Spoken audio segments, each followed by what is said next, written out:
작은 서점.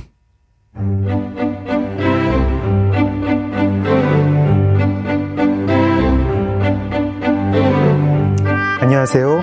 작은 서점에서 장강명의 인생책 코너를 맡고 있는 소설가 장강명입니다.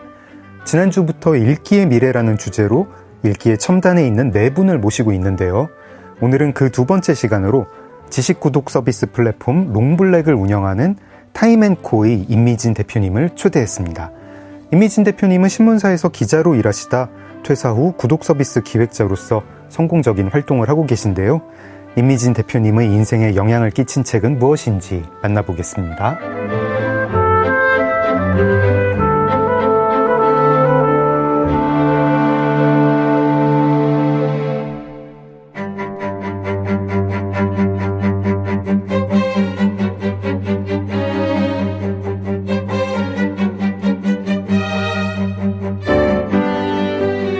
임미진 대표는 언론인 출신으로 지난 2021년 구독형 지식 콘텐츠 기업 타임앤코를 설립했습니다.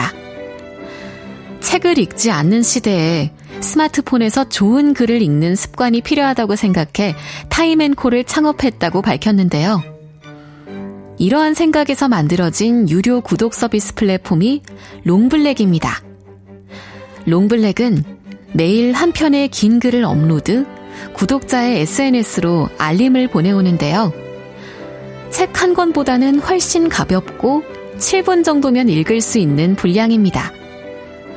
올해로 설립 4주년을 맞이한 롱블랙은 어느새 한국에서 가장 많은 유료 구독자를 확보한 미디어가 되었다고 합니다. 좋은 글을 읽는 것도 운동처럼 습관이 필요하며 롱블랙은 그런 의미에서 설계한 일종의 습관 형성 시스템이라고 설명하는 임미진 대표를 오늘 장강명의 인생책에서 만나보시죠.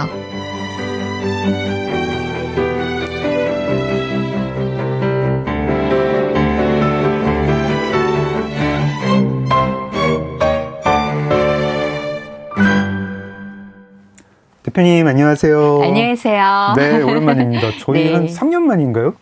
그동안 맞아요. 어떻게 지내셨습니까? 네. 그때 저희가 롱블랙 만들고 1년 좀 남짓해서 그때 인터뷰할 기회를 주셨던 것 같고, 네네. 그 이후에 계속해서 저희는 그냥 이렇게 좋게 말하면 꾸준하게, 그리고 좀 어찌 말하면 쳇바퀴를 계속 돌리는 것처럼 매일 한 편의 글을 발행하고 있잖아요. 저는 그 이후로 계속 이제 가끔 가다가 제가 보는 이제 그 피드에 롱블랙 이렇게 성공 비결, 임미진 대표 인터뷰 막 이런 거 뜨더라고요. 진짜요? 네, 그래가지고 그때마다 이렇게 몰래 이렇게 보면서 가까운 느낌이었는데 아무튼 모처럼 네, 오랜만에 뵈서 너무 반갑습니다. 네, 롱블랙은 너무 사랑해 주시는 분들이 많고요. 네. 아직 성공이라고 하긴 조금 이르고요. 롱블랙 성공했는지 안 했는지 그럼 그거는 내일 다음 회에 여쭤보고 네. 오늘은 인생책 얘기를 먼저 해보겠습니다. 네. 저희 프로그램이 초대 손님에게 인생책을 먼저 3권 혹은 4권 보내달라고 부탁을 드리고 그 중에 한 권을 정해서 이야기를 나누죠. 저희가 부탁을 드렸더니 카잔차키스의 그리스인 조르바, 미나모리 가즈오의 왜 일하는가, 캐롤 드웩의 마인드셋, 그리고 미나가와 아키라의 살아가다 일하다 만들다, 이렇게 4권을 꼽아주셨어요. 네. 저희는 살아가다 일하다 만들다 위주로 이야기를 나눌 건데 나머지 책들도 짧게 설명을 좀 부탁드릴게요. 그리스인 조르바, 남궁인 작가님의 인생책이기도 했는데 대표님한테는 좀 어떤 책이었습니까? 그리스인 조르바는 제가 읽으면서 와, 나는 먹물이구나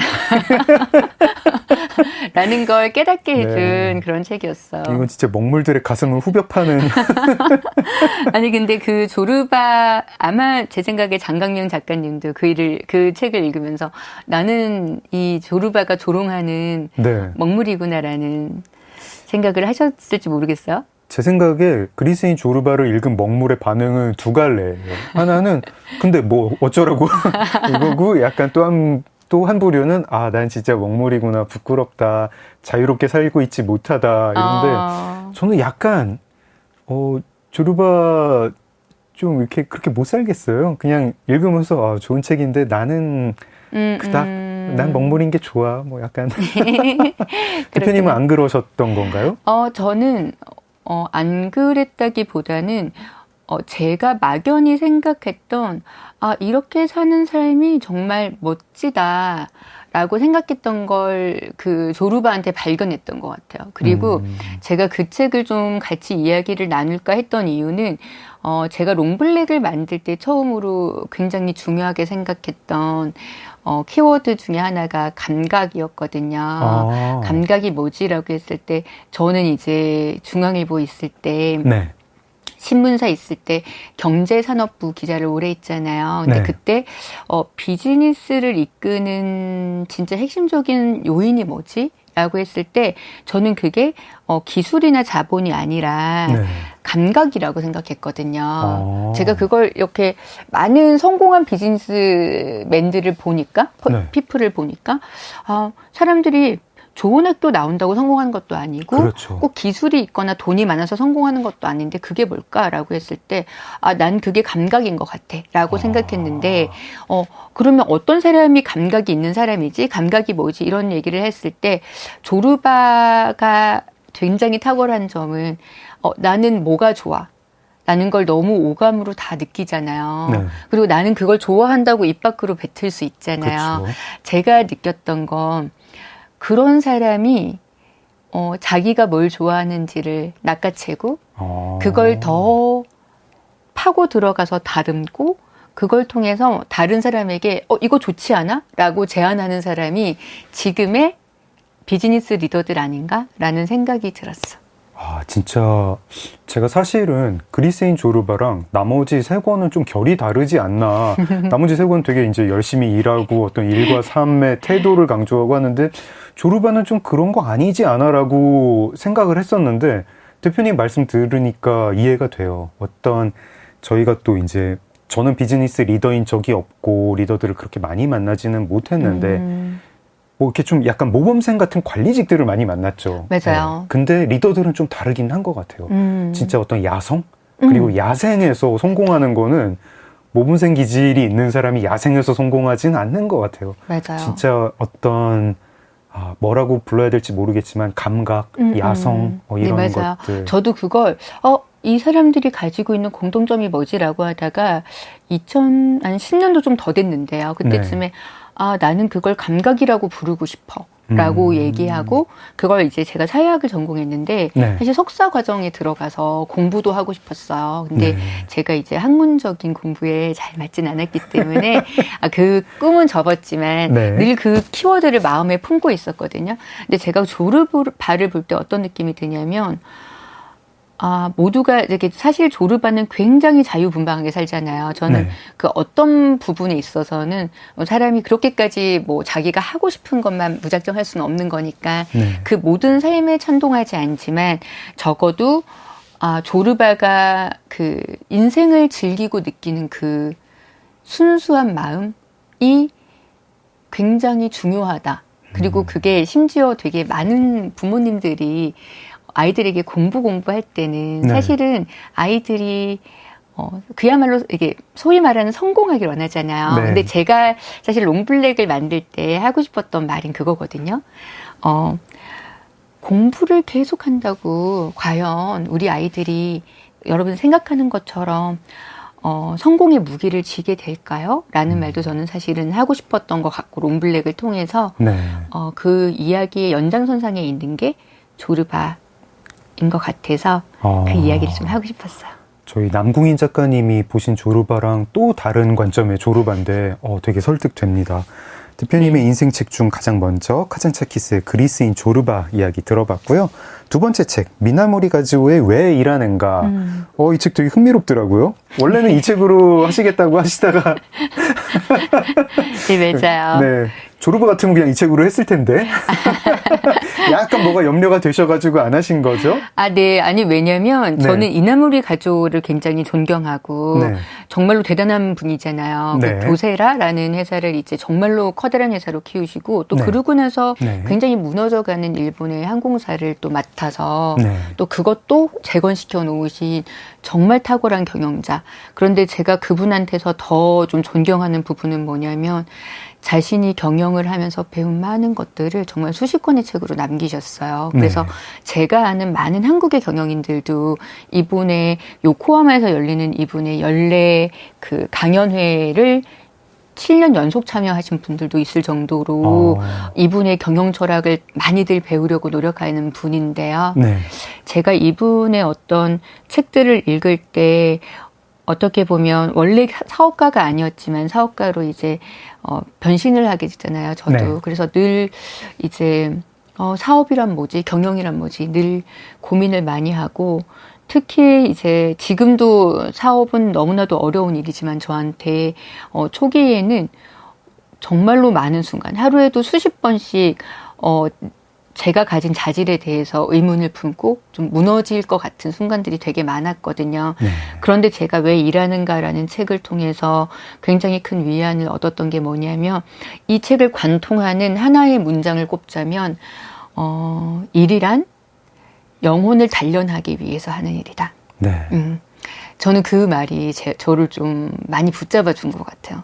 그래서 진짜 약간 제 본성을 억눌러야 되는 순간도 너무 많고 그 다음에 다른 사람을 설득해야 하는 일, 이해되지 않는데도 설득해야 되는 일, 그리고 이 사람들의 마음을 하나로 묶는 일, 이런 것들이 저한테는 굉장히 막막하게 느껴질 때 이게 나를 수련하기 위해서 하는 것이다 라고 생각할 때 좀 이겨낼 수 있더라고요. 이 책을 펼쳤다가 제가 인생책으로 이렇게 굉장히 가벼운 마음으로 꼽고 나서 네. 이제 여기 나와서 읽어야지 하고 다시 봤더니 사실은 네. 이분은 어쨌든 우리보다 더 과거에 굉장히 큰 업적을 이룩하신 분이다 보니까 약간 책 중간중간에 예를 들어서 뭐 1등을 목표로 하지 않는 것이 어떤 의미가 있느냐는가 이런 약간 어떤 굉장히 높은 목표의 네. 이야기들이 나오는데 사실 제가 이 책에 대해서 굉장히 공감하는 부분은 일의 정의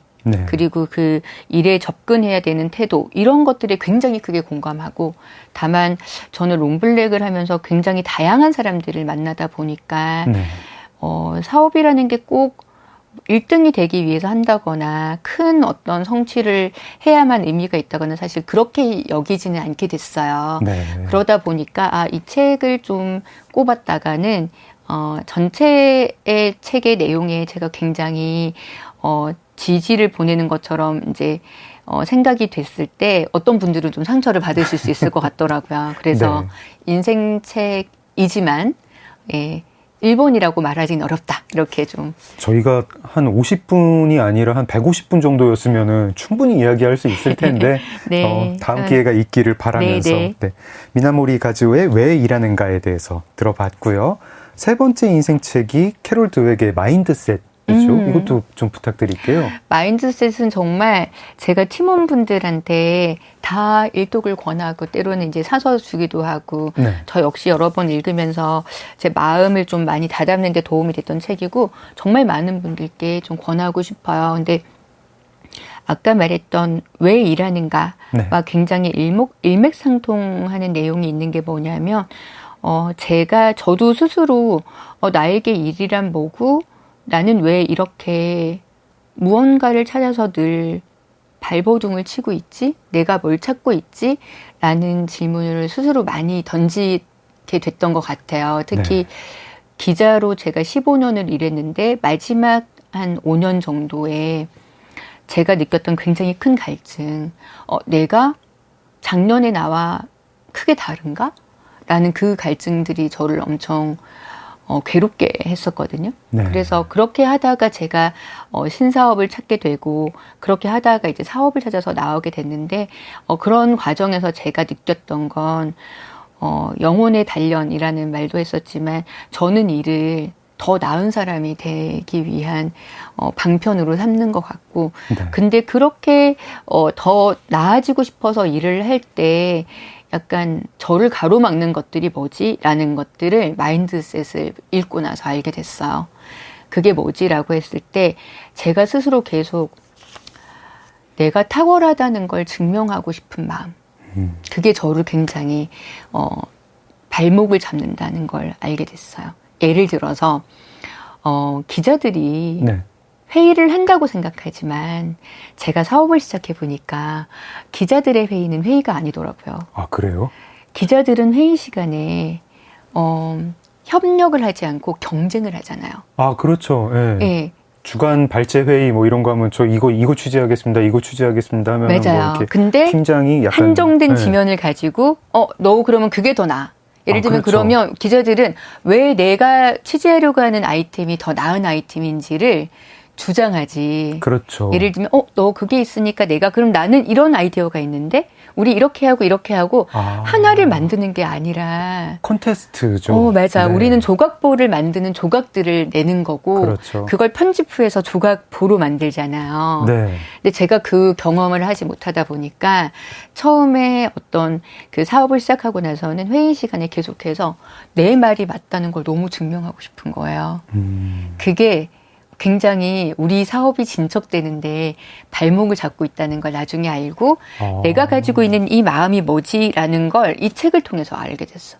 그 마음을 고정 마인드셋이라고 부르더라고요. 고정 마인드셋 이게 뭐냐면 자신이 탁월하다 또는 잘한다. 나는 우수한 사람이다라고 믿고 싶은 마음. 좀 유능한 사람들이라면은 마음속에 다 그게 있고 맞아요. 속으로 좀 이제 좀 직설적으로 말하면 내가 쟤보다 더 똑똑한데 맞아요. 증명해 주겠어. 맞아요. 근데 그 마음이 있으면 네. 내가 풀지 못하는 문제가 있을 때 또는 다른 사람의 이야기를 들었을 때 거기에서 내가 무엇을 배워서 어떻게 한 발짝 더 나아가지를 쉽게 생각하지 못하는 거예요. 이게 사회생활 초년병일 때거나 아니면 정말 개인으로 일하는 저처럼 이제 뭐 프리랜서 작가 같은 경우에는 뭐 그런 나의 유능함을 증명하겠다 이 마음이 동기부여가 될 수는 있겠는데 조직을 이루고 뭔가 다른 사람과 협력해서 진짜 사업을 하는 사람한테는 좀 극복해야 되는 태도군요. 맞아요. 특히 리더가 나 잘났는데 너 내가 이거 잘하는지 몰라? 약간 이러면서 여러 가지 아이디어가 나왔을 때 물론 제가 좋은 리더라고 할 수는 없겠지만 어쨌든 그런 여러 가지 아이디어가 나왔을 때 그런 것들을 예를 들면 저 사람이 뭐라고 할 때 저 말이 맞을 수도 있어. 그리고 내가 여기에서 뭘 모르고 있지? 나는 뭘 배워야 되지? 라는 그 겸손한 마음으로 배움을 계속해서 얻을 수 있는 그 성장 마인드셋이 있는 사람은 무엇이 다른가? 그리고 고정 마인드셋을 어떻게 극복해야 하는가를 담은 게 바로 마인드셋이라는 책이에요. 아, 저 못 읽어본 책인데 되게 읽어보고 싶습니다. 대표님의 인생책 중 3번째로 캐롤 드웨그의 마인드셋에 대해 들어봤고요. 이제 오늘 이제 주로 이야기할 책은 살아가다 일하다 만들다인데 책 내용 들어가기 전에 이 책은 언제 어떻게 접하셨나요? 저희가 롱블랙 초기에 네. 이 미나가와 아키라 그러니까 미나 페르호넨이라는 네. 일본의 굉장히 유명한 뭐 패션 브랜드라고도 할 수 있고 텍스타일 브랜드 그러니까 이 섬유 브랜드라고도 하기도 하는데 네. 이 브랜드 를 만드신 미나가와 아키라님이 이 책을 내셨다고 저희한테 이제 연락이 왔어요. 아, 이거는 대표님이 언론사 퇴직하고 나서 창업을 했을 때, 타이밍코를 창업을 했을 때 나온 책이군요. 네, 맞아요. 네. 롱블랙, 아마 저희 롱블랙하고 이 책이 만들어진 게 큰 차이가 안 날 것 같은데 한번 찾아볼까요? 이 책도 한 4년 전쯤 나온 건가요? 아, 맞아요. 저희가 롱블랙이 2021년 9월에 문을 열었고, 네. 이 책은 22년 1월에 나왔어요. 그래서 이 책이 출간되고 나서 저희한테 미나가와 아키라를 인터뷰할 생각이 있으시냐고 누군가가 이제 저희한테 인터뷰 요청을 해서 저희가 그렇게 알게 됐어요. 그렇게 해서 인터뷰를 하게 됐는데 네. 당시에 이제 일본에 계시는 미나가와 아키라라는 대표님을 화장으로 만나서 인터뷰를 했는데 네. 굉장히 큰 참신함을 느꼈어요. 그때 인터뷰를 하고 인생책까지 된 그런 네, 맞아요. 책이군요. 임미진 대표님과 본격적으로 살아가다 일하다 만들다를 얘기하기 전에 네, 성우 목소리로 책 소개를 들어보겠습니다.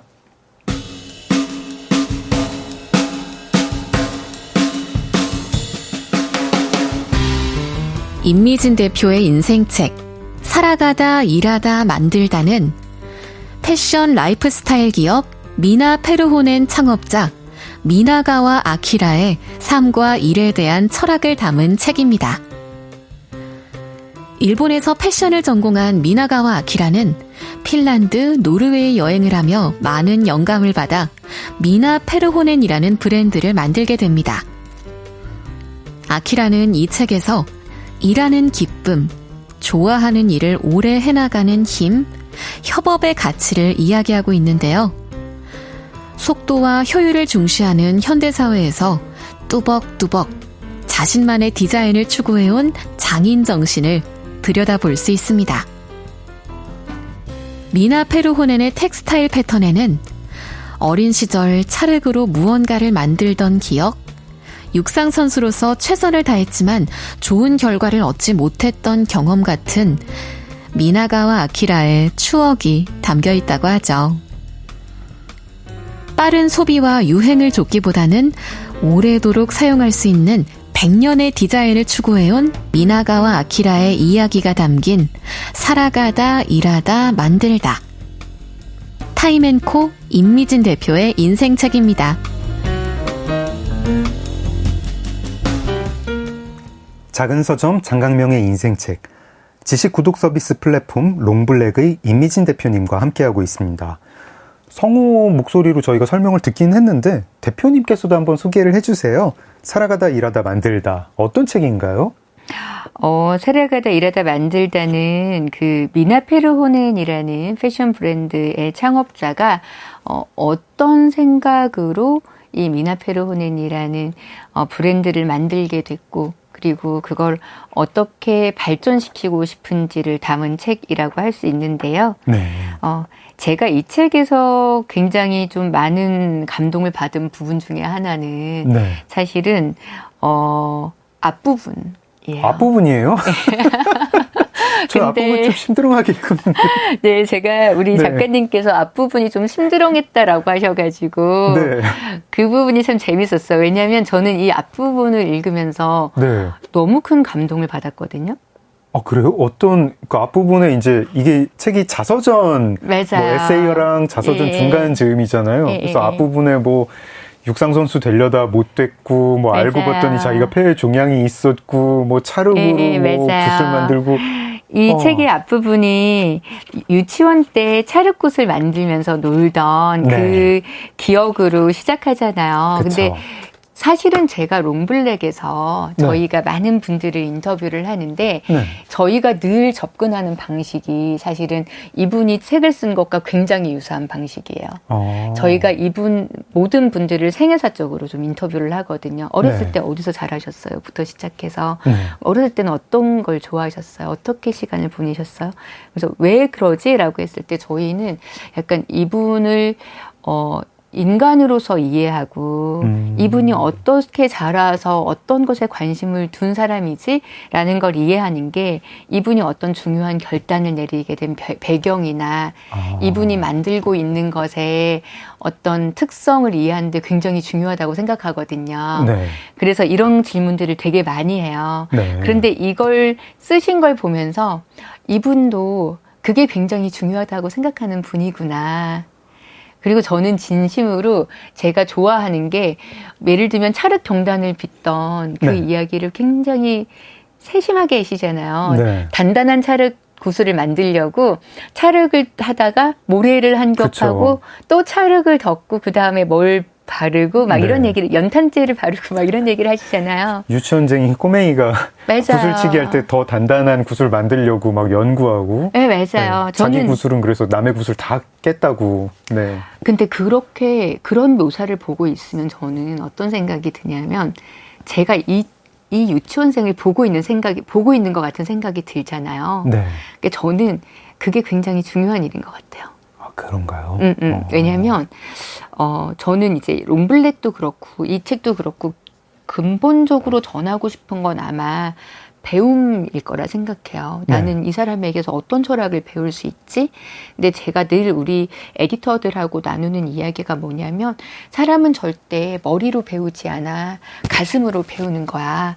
그랬을 때 누군가 인터뷰이에게 인간으로 다가가는 경험을 준다면 그 사람을 저절로 이해하면서 응원하게 되는 마음이라고 할까? 제가 처음에 이분이 찰흙 구슬을 빚는 유치원생을 만난 것 같은 네. 그 경험에서 이 친구가 달리기를 정말 열심히 하고 싶었는데 부상으로 그만두고, 그런데 아버지는 자신에게 냉랭해서 네. 버림받은 막막한 기분이 드는 상황에서 프랑스 여행을 가고 북유럽 여행을 가면서 패션이라는 걸 발견하게 되고, 네. 그러게 패션을 시작하고 나서 돈이 없어서 참치를 해체하는 일을 네. 하면서 이 회사를 키우는 그 과정을 봤기 때문에, 사실은 메나 페로넨이 어떤 물건을 만드는지는 어느새 저한테는 둘째 문제가 되고, 나는 미나 페로넨을 너무 응원하게 되잖아요. 제가 앞부분을 읽으면서 이런 생각은 하나 했는데, 와, 이거 본인이 썼구나. 대필 작가가 쓰지 않았구나. 왜 이제 한국에서도 회장님들 자서전 회고록 많이 나오잖아요. 맞아요. 그럼 이제 보면 알잖아요. 아, 이 회장님 어렸을 때부터 참 위대한 일을 많이 하셨네.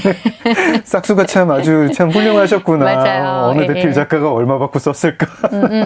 이런 생각을 하게 되는데, 정말 제가 느낀 거는 일단 문체가 좀 투박하고, 아, 진짜 이게 전문 작가가 쓴 건 아닌 것 같다. 이런 걸 느꼈고, 약간 제가 이분 어릴 때에서 청년기를 느낄 때, 볼 때에는 되게 일관성이 없게 느껴졌어요. 그러니까 저희가 대필 작가가 어떤 사람을 쓸 때에는 나중에 업적에 맞춰가지고 막 어린 때 맞아요. 이야기를 편집을 하는데, 모든 게 계획된 것처럼. 네, 모든 게 계획된 것처럼 하는데, 이분은 뭐 찰흙구슬 만들었다가 육상선수 하려고 했다가 뭐 대학은 들어갔는데 뭐 계속 뭐 하고 맞고 뭐 그걸 또 되게 뭐 무슨 뭐 이단아라든가 뭐 나는 반항정신이 투철했다 이런 것도 아니고 그냥 뭐 하려다 보니까 뭐 잘 안 되고 뭐 참으로 한심한 네. 생각이었다라거나 네. 막 이런 식으로 자신에 대해서 뭐 그렇게 뭐 잘 보이고 싶은 생각이 네. 별로 없으신. 뭐 연민도 없고 뭐 그렇다고 뭐 대단한 역경이라고 과장하지도 않고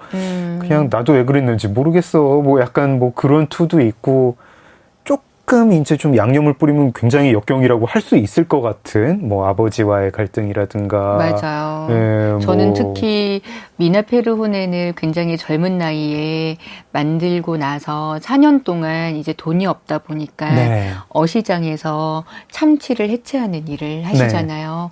그런데 그때 그 일을 굉장히 아름다운 추억으로 가지고 계시잖아요. 네. 그때 참치의 살들을 잘 발라내서 버릴 게 없도록 만들었기 때문에 지금 내가 천을 재단할 때 버리는 부분이 없도록 재단하기 위해서 애를 쓴다거나 어떤 그런 그 마음가짐이 참 아름답다. 제가 앞부분을 볼 때 심드렁하게 보면서도 약간 앞부분이 그랬기 때문에 뒤에서 하는 말을 다 믿었던 것 같아요. 이 사람은 뭔가 이렇게 뭐 꾸미거나 거짓말하는 사람이 아니구나. 그냥 이랬다 저랬다 해가지고 뒤에 가면 약간 좀 이제는 제 그릇으로는 이제 소화하기 힘든 배포를 보여주죠. 회사를 누구한테 물려줄지 정했고 뭐 정말 회사는, 그건 네. 엄청난 배포예요. 그렇죠. 예. 약간 범인의 도량이 아니구나 하는데 앞부분에서 이 사람은 되게 투박하고 그냥 이렇게 툭툭 던지는 분이네 하고 읽었기 때문에 뒤에도 다 믿겼던 것 같아요. 맞아요. 그래서 제가 아마 이분을 두 차례 이제 그렇게 2022년 초에 한번 인터뷰를 하고 그러고 나서 최근에 DDP에서 네. 전시를 했어요. 미나 페로닌이 그때 방한하셨을 때 또 직접 뵙고 인터뷰를 했고 그래서 네. 두 번이나 뵙기 때문에 아마 더더욱 우리 작가님이 느끼신 것처럼 이 사람이 말이 되게 진심이구나 네. 라는 것들을 왜냐하면 이분이 얼굴을 보고 그 말씀을 들으면 말씀은 더 소탈하다고 해야 할까요? 그렇게 소탈하게 말씀하시는데 어떤 질문을 해도 저는 이제 인터뷰를 정말 많이 하기 때문에 이분의 질문이 진짜 오랜 고민에서 쌓여있는 자신의 답이구나. 이미 그 답을 많이 생각해 본 분이구나라는 걸 알 수 있는 그 엄청난 내공이 답마다 나와요. 제가 근데 정말 이 무식한 질문인데요. 청취자분들 중에서도 혹시 저처럼 궁금증이 있는 분이 있을 것 같아가지고 미나 페로넨은 유명한 브랜드인가요? 제가 알기로는 미나페로네를 일본에 갈 때마다 매장을 들러서 물건을 사오시는 한국 팬들도 있고요. 당연히 네. 정말로 일본의 대표적인 패션 및 텍스타일 브랜드예요. 특히 약간 그 상징성이 네. 마리메꼬라는 핀란드의 텍스타일, 핀란드에 마리메꼬가 있다면 일본에는 미나페로네는 있다. 이렇게 얘기하는. 그리고 굉장히 독창적인 그런 느낌인가 보죠? 이런 맞아요. 여러 텍스타일 중에서. 그 독창성이 어디서 나오지? 라고 하면 이분이 생각하는 독특한 어떤 제품 철학. 네. 나는 원단에서부터 우리 스스로 만들어서 원단을 디자인하고 만들어서 그걸 기반으로 옷을 만들어야겠다라고 젊어서 생각하신 다음에 모든 원단들을 직접 디자인하세요. 근데 그 원단을 디자인하는 것도 다 손으로 그리세요. 살아가다 일하다 만들다 이 책이 이제 대표님의 인생 책이 된 이유는 뭐 미나가 아키라 만나면 이제 감동적이고 뭐 롱블랙 에디터들한테 이런 식으로 인터뷰어한테 접근해라 뭐 이런 가르침도 주지만 이 책 자체는 대표님의 왜 어떻게 해서 인생 책이 됐나요? 왜 인생 책이 됐냐면 네. 제가 이제 롱블랙을 런칭하고 4년이 이제 곧 돼요. 롱블랙이 9월에 4년 사전환을 맞거든요. 네. 근데 4년 동안 늘 롱블랙을 감사하게도 사랑해 주시는 분들은 많았는데 이걸 앞으로 어떻게 키워야 되지는 늘 엄청난 고민이 되잖아요. 네. 그랬을 때 때로는 제가 인터뷰이들을 뵐 때요. 네. 아, 이런 마음이 굉장히 나에게도 필요하구나.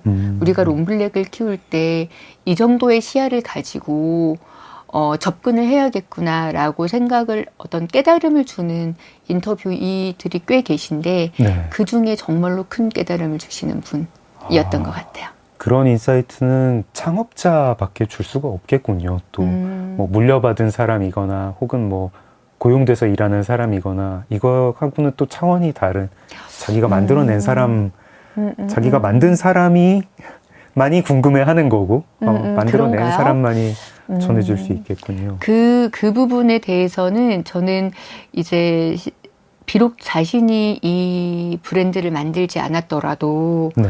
굉장히 긴 시야를 가지고 브랜드의 미래를 고민하는 분들을 좀 적지 않게 보긴 했는데 네. 미나가와 아키라 대표가 대단하다고 생각했던 건 내가 봤던 분 중에서도 특히 그 시야가 굉장히 길고 넓으시고 네. 말씀하신 것처럼 배포가 굉장히 크시다. 네. 그래서 초기에도 정말 어려운 와중에 내가 어떤 브랜드를 만들어야지라는 생각만은 굉장히 분명해서 그 지역에서 원단을 만드는 분들을 하나하나 찾아가서 네. 우리 이런 원단을 만들고 싶어요. 그런데 사실은 원단부터 만들겠다는 생각이 있었어도 내가 당장 너무 힘들고 돈이 없으니까 그렇게 하지 못하고 일단은 좀 잘 팔릴 것 같은 걸 빨리빨리 만들어서 일단은 돈을 만들면 언젠가 내 꿈을 실현해야지 할 수 있는데 네. 참치를 해체해 가면서 그 굉장히 오랜 시간 거의 월급도 받을 수도 없고 돈을 벌지 못하는 줄 수도 없고 돈도 벌지 못하는 그 시간을 견디면서 그 철학을 계속해서 이어나가신 거나 이제 아마 배포라고 하셨을 때 느끼셨던 네. 이 브랜드는 100년 갔으면 좋겠다라고 네. 처음에 이제 적으셨다는 거 아니에요. 그래서 100년 갔으면 좋겠다라는 건 처음부터 나 다음에는 어떻게 이 브랜드가 영속할 수 있지? 라는 생각을 처음부터 한 거잖아요. 네. 그러니까 저는 그게 정말 대단한 것 같은 거예요. 그 얘기를 노래 한 곡 듣고 나서 계속 그럴까요? 해보겠습니다. 네. 살아가다 일하다 만들다에 어울리는 노래 뭐 들으면 좋을까요? 그 이상은님의 성애라는 곡이에요. 네. 제가 이 곡의 가사를 정말 좋아해요. 저는 20대 때 이 노래를 정말 되풀이해서 들었거든요. 네. 근데 굉장히 어린 시절에 굉장히 소소한 풍경을 담은 곡인데 이 미나가와 아키라 대표의 이 책 초반부 네. 찰흙구슬을 빚던 그런 장면들처럼 저는 그런 소소한 기억을 듣는 일이 굉장히 저한테는 감성을 자극하는 굉장히 즐거운 일이에요. 네. 그래서 이 곡이 떠올랐어요. 네, 들어보겠습니다. 네. 작은 서점 장강명의 인생책 지식 구독 서비스 플랫폼 롱블랙의 임미진 대표님과 함께하고 있습니다.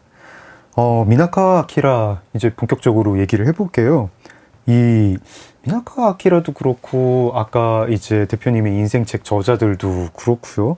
다 일이랑 삶을 분리하지 않는 사람인데 특히 미나카 아키라는 그냥 이분은 그냥 책에서 아예 쓰셔요. 그냥 나는 일과 삶을 분리하는 길을 선택하지 않았고 앞으로도 그렇지 않다. 예, 그리고 제가 그 말을 들으면서 멋있긴 한데 이거 되게 요즘 좀 잘 못 듣는 말이다. 그리고 옛날 정말 이렇게 일본 경영자가 할 것 같은 그런 말이다.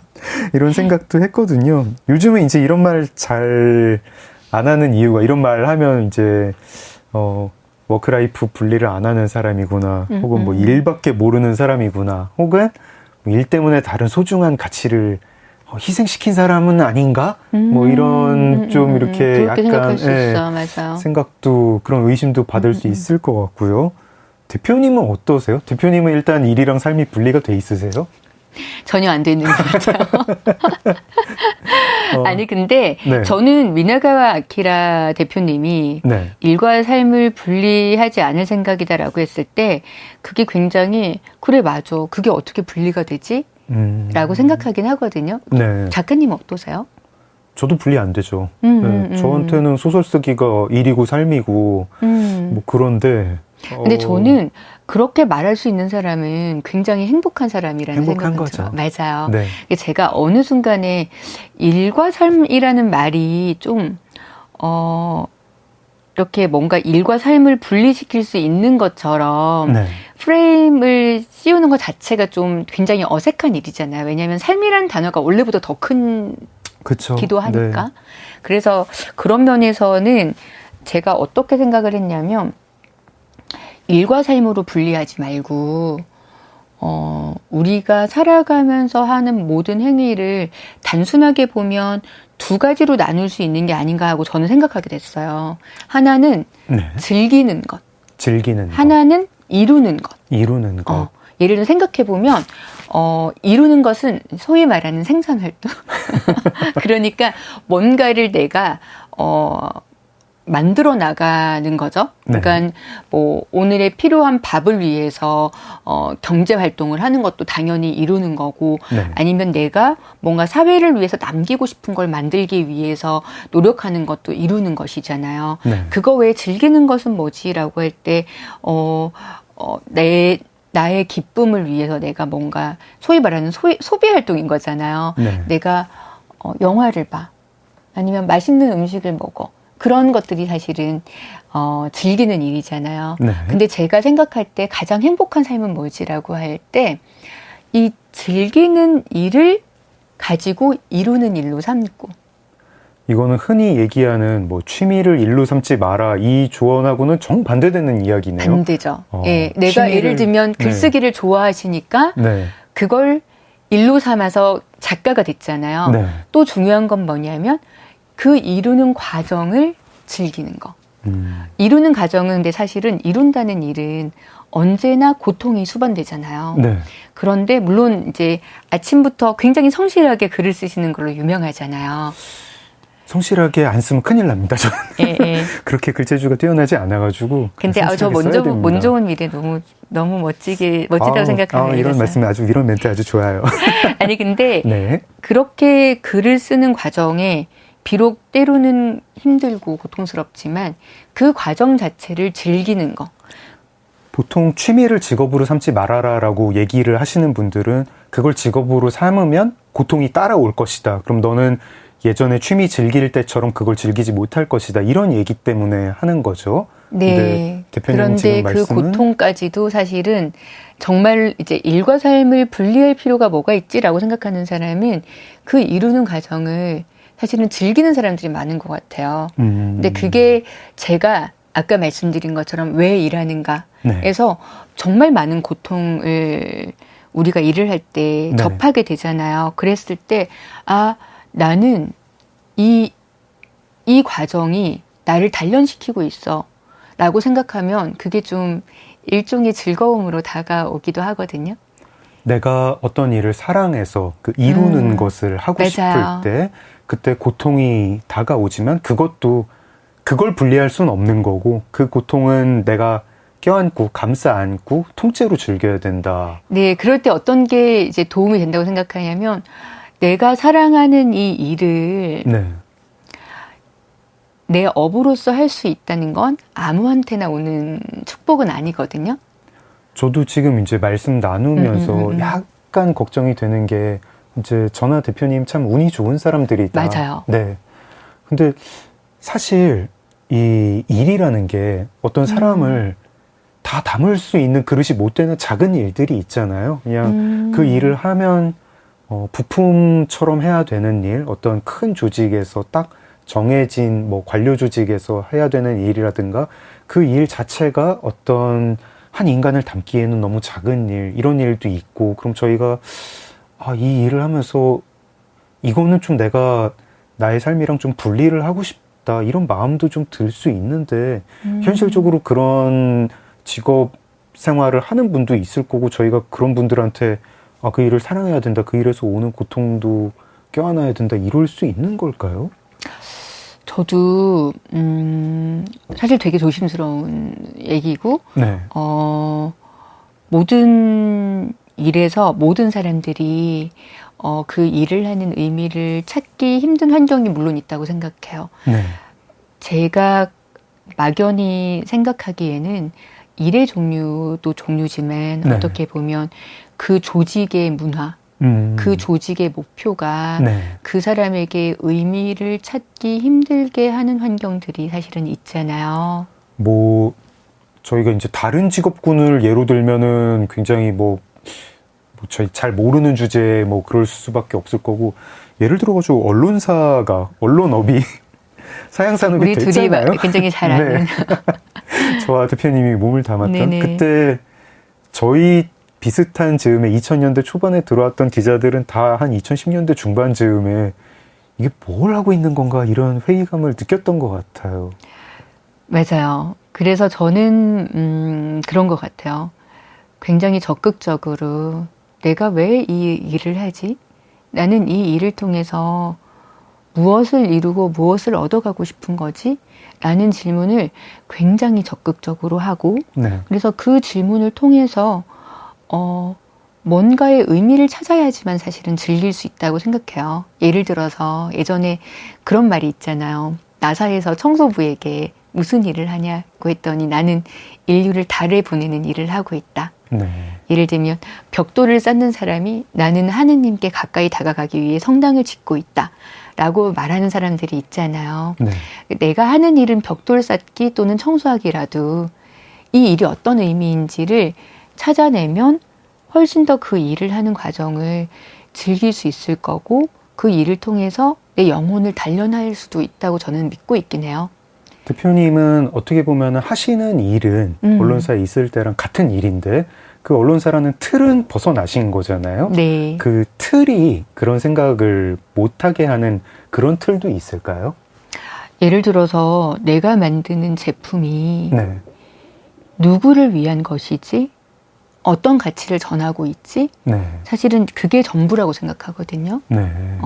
혹시 신문사에 있으실 때 네. 누구를 위해서 어떤 가치를 전하고 있는지 확신이 있으셨나요? 부장을 위해서. 그렇지는 않았고요. 네네. 네. 그 확신이 조금 희미해졌죠. 사실은 독자를 위해서 기사를 써야 되는 건데 어느 순간 보면은 이제 이 기사를 도대체 누가 읽을까? 그냥 신문 만드는 사람끼리만 보는 기사 아닌가? 이런 생각 들 때 많았고, 저희가 이제 제가 사회부하고 정치부에 있었는데 그때 하던 얘기가 이건 서초동에 있는 3,000명밖에 안 본다. 이건 여의도에 있는 2,000명밖에 안 본다.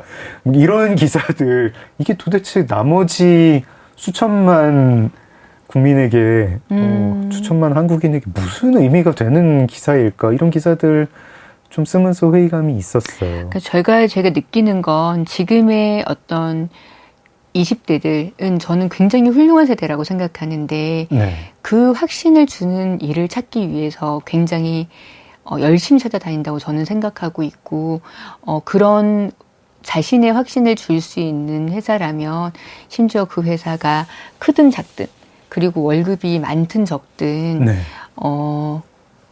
그 일을 택하는 경우도 굉장히 많다는 걸 저는 알고 있거든요. 저희 회사에서 일하는 많은 팀원들도 그렇고요. 그런데 중요한 건 그런 확신은 어떤 개인이 가질 수는 없고 그 조직이 전체가 사실 우리는 이런 가치를 만들고 있는 거잖아 라고 서로 계속해서 확인해주고 동료의 일을 통해서 나도 그걸 역시 우리는 이걸 만들고 있었어. 고객의 피드백을 통해서 역시 우리는 이걸 만들고 있었어. 라는 확신을 계속해서 얻는 것들이 굉장히 중요한 것 같아요. 이 책 제목이 살아가다 일하다 만들다잖아요. 혹시 뭘 만들어내는 것만이 그냥 일하는 게 아니라 뭔가 좀 나는 이 가치를 뭔가 창조한다. 뭐 이런 느낌을 주는 것만이 좀 이렇게 그런 사람들한테 뭐 소명이 된다거나 뭐 어떤 자부심을 준다거나 그런 걸까요? 만들어내는 것만이라고 했을 때는 손에 잡히는 걸 만들어낸다는 건 아니고 뭐 없었던 걸 만들어내는 창조적인 일을 하는 거잖아요. 아니 저는 그건 그렇게 생각하지는 않아요. 창조적인 일이 아니라 저는 아까 굉장히 이제 예를 든 것처럼 네. 벽돌을 쌓고 청소를 하고 어떻게 보면 늘 인류가 해왔던 일 그리고 네. 어떻게 보면 반복적인 일이라도 네. 이 일이 어떤 의미가 있어라는 걸 내가 알기만 하면 그 일에서 보람과 즐거움을 찾을 수는 있다고 생각하거든요. 예를 네. 들어서 네. 내가 매일 똑같이 아침에 밀가루를 반죽해서 빵을 굽고 있잖아요. 네. 근데 우리 빵집 사장이 돈을 벌어야 되니까 나도 이걸 해야지 밥을 먹고 살지라고 생각하는 것하고 이 빵을 사람들이 이런 우리 동네에 누구누구가 먹을 텐데 그 사람이 이런 빵을 되게 좋아하니까 오늘도 되게 즐겁게 사가겠지? 라거나 네. 심지어 근데 그 사람들이 요새 당뇨가 요즘 사회적으로 너무 문제인데 설탕을 좀 적게 먹고 만들 수는 없을까? 라고 생각할 수만 있다면 네. 그래서 그렇게 만들어서 이번에 빵을 훨씬 건강하게 만들었는데 그런 제안을 할 수 있는 사람이라면 누구나 그 빵을 만드는 순간이 나는 다른 사람의 건강을 위해서 그리고 행복한 하루를 위해서 기여한다는 그런 생각을 할 수 있잖아요. 네. 그 생각이 사실 저는 즐거움이 된다고 생각하는 거예요. 네. 이루는 과정을 즐기는 일. 제가 살아가다 일하다 만들다로 이렇게 깊이 있는 이야기를 할 줄 몰랐거든요. 정말요? 네, 저희가 지금 시간이 좀 모자라가지고 더 이야기하고 싶은데 다음 화제로 넘어가야 되는데 그렇군요. 네, 1부 마무리하기 전에 이걸 하나를 꼭 얘기를 하고 싶었어요. 이 저자의 도량을 느낀 거. 사실 창업자들이 한국에서 많은 경우에 자녀들한테 회사를 물려주잖아요. 네. 심지어 뭐 별 수 없더라고요. 젊은 창업자들조차 상대적으로 젊은 창업자들 뭐 벤처 1세대들조차 이제 자녀들한테 회사를 물려줄 준비를 하는 걸 보면서 그런가 보다, 그게 당연한가 보다 했는데 미나가 아키라 정말 이 사람 참 대단하다 느낀 게 100년 기업을 하기 위해서는 반드시 이 사람이 후계자가 되어야 한다라면서 후계자를 이미 밝혔어요. 그리고 그 후계자가 자기 자녀가 아니에요. 자기 자녀가 맞아요. 아니고 그 크리에이티브 디렉터였던 디자이너. 분이 네. 디자이너였던 분이 지금 이제 대표가 되신 지 사실은 거의 한 10년 정도 됐어요. 그렇군요. 이분은 이제 아마도 이사회 의장을 하시면서 또 크리에이티브 디렉터로서 네. 미나가 아키라는 계속해서 회사 일을 하는데 네. 정말 대단한 게 내가 창업자고 대표 디렉터인데 이제 대표직을 넘긴 거잖아요. 왜냐하면 이 사람이 마치 바통을 넘겨받으려면 그런 표현이 나오잖아요. 네. 바통을 넘겨받으려면 한동안은 같이 뛰고 있어야 된다는 거죠. 그리고 그 자기 자녀가 아니라도 거의 같이 창업한 거나 다름없는 굉장히 헌신적인 동료가 있었는데 그분한테도 감사하지만 그분한테 넘기지도 않았어요. 어떤 그 창조적인 일을 해야 되는 사람이 이걸 받아야 된다 이러면서 네. 어떻게 보면 어떻게 하면 이 회사가 100년을 갈 정도의 경쟁력을 갖출 수 있지? 네. 라는 그 질문 하나에 진짜 선명한 답을 내놓은 건데 네. 그야말로 사심이 없이 이 회사를 생각할 수 있는 그런 마음이 있는 것 같아요. 네, 알겠습니다. 1부 마무리하는 노래 한 곡 들을까요? 어떤 곡 들으면 좋을까요? 제가 생과 치히로의 행방불명에서 어느 여름날이라는 곡이 있잖아요. 피아노 네. 곡인데요. 네. 이제 여름이 거의 다 가서 네. 아쉬운 마음에 한번 뽑아봤습니다. 네. 생과 치히로의 행방불명 OST 중 어느 여름날 들으면서 네, 저희는 내일 2부에서 뵙겠습니다. 작은 서점 장강명의 인생책 롱블랙의 임미진 대표님과 함께했습니다. 대표님 감사합니다. 감사합니다. 네, 오늘 함께해 주신 청취자 여러분 고맙습니다. 작은 서점 장강명의 인생책 오늘 문 닫겠습니다. 소설가 장강명이었습니다.